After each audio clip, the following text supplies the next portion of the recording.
Hey there all, this here's Hedrick, and Hedrick hopes you're doing well. My name is Kichi, and I'd like to welcome you back to the chaotic corner of crafting that is my channel.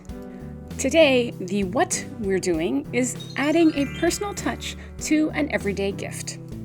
My mother recently expressed an interest in having an apron. Gift giving being one of my love languages, I was like, this is great. I'm gonna go find an apron, I'm gonna take it, I'm gonna give it to her, she's gonna be happy. Ran out to the store. Found their apron selection. Let me tell you, there were 20 aprons and they were all this design. Gray with white stripes, or maybe white with gray stripes. And I thought, oh, this is not gonna work. My mother likes flowers, she likes bright colors, this is not gonna work. Rather than despair, I caught myself and went, okay, yeah, I could go elsewhere. Heck, I could even try and sew one of my own if I felt remotely capable. Or maybe I could take this as a blank canvas opportunity to customize it and make this into a gift that is not only perfectly suited to my mother, but is unique. And so that is what we're going to do. And I'm here today sharing the process to show that you don't need to bring down the moon in order to make a unique gift. Anybody can customize it. Customize something in order to personalize it. And I really wanted to break down some of the steps I took to do it because my hope is to shatter that daunting barrier that stretches between how did they do that? Oh my gosh. And oh, I can do that. I would like to help people feel comfortable and encouraged and empowered to express themselves creatively. And so, fuzzy feelings aside, I still love you all. My first task was to decide how I wanted to customize this apron. In this case, I went with paint because I have an absolute buttload of brush-on fabric paint that is begging to be used up, and a personal affectation for paintbrushes and painting. Awesome. Medium decided. Now what am I going to paint? Every year we plant sunflowers in the backyard for her, and every year she takes countless photos of them. So that gave me the idea to paint sunflowers onto this apron. Step 1, take my reference photo, pop it into Krita, which is an open source painting program. I use it for all of my digital work. It is free, it is a little bit steeper on the learning curve, but it's well worth it in my opinion. Anyway, I cleaned out the extra background, I created a little stencil of the two blooms, and then I printed both the color photo as a reference, as well as the black and white stencil so that I could transfer it to the painting surface. Step 2, take stencil, apply to apron, somehow transfer pattern to apron. There are many different ways one can do this, even freehanding it if they want to. I chose to use a transfer method I used a lot this summer, which was to cover the back of the paper with a sidewalk chalk, and then flip it over and use a ball stylus to trace over each of the lines, thereby transferring some of the chalk to the apron, and then voila, the pattern is there. Trust me, it's there. It's just really hard to see under the studio lighting. Whenever I go to paint on fabric, one of my first steps is to do a couple of layers of white beneath whatever pattern or picture I am aiming to convey.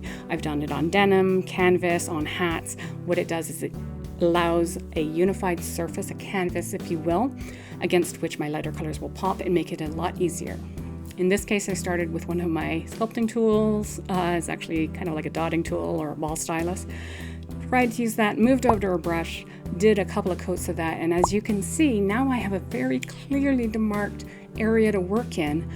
Once I was happy with that base layer, I switched out to the colors. I started with one of the I just started with the lightest yellow, and I did a couple of coats of that to create that poppingly bright base. Switched over to a slightly darker, more orange yellow to start adding a little bit of depth to each of the blossoms. Petals is the word I was looking for. And as we go along, the browns came in for the center or the seeds. Spent a lot of time messing around with the colors there, trying to create some depth, some of the texture that you might see there towards the end of summer. And I just kept touching up things because there's always something extra to touch up. And even then you'll see, or at least I do, little errors here and there that I end up having to fix later. Now, I was not, nor will I ever, go for full realism here. I did refer back to the photo quite frequently to make sure I was on the right track, but I was just trying to get the colors down and make something that would just pop against that gray. And once I had those colors down, I kind of looked at it and went, it doesn't quite stand out enough. So I took out some black fabric paint and I did an outline of all the major features in order to really help it stand out. Now, as I work my way through colors and shades and tones here, I have a question for you guys. If you were to customize this apron, what would you have gone with? Would you have done sunflowers also? Would you have, gone for a different type of flower? Would you have drawn a tomato? Would you have embroidered something? Would you have just gotten fabric and sewn your own? And if so, can I steal that skill set? Because sewing is one of the things I just haven't quite figured out yet. Anyway, let me know in the comments what it is you would have done or what you think could have been done, because I'm super, super curious. When I was happy with all of that, lots of touch-ups, I kind of went back and I tackled the little areas that I really felt needed touch-ups or corrections. I painted over things, I added new layers of definition, I just kind of prayed to the sunflower gods to make sure it actually looked like a sunflower.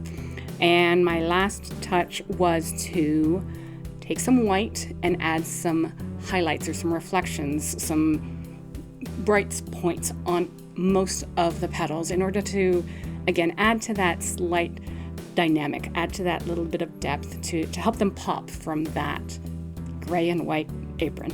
And then I was done. That's it. The gift has been customized. Once those final few layers of paint had dried, I took the apron downstairs and showed it to my mother, and boom, she immediately put it on, posed for photos, and lamented the fact she had to wait 72 whole hours for it to cure. But suffice to say, she was very happy, and that makes me very happy. Now, I want to thank you guys for being here, for joining me on this little journey, for watching this video. I really hope that maybe you're feeling inspired or encouraged to create or customize something of your own. And if you do, let me know. My Instagram handle is here. Take care of yourself. Be gentle with yourself. Be safe. And I'll catch you all later. Bye-bye.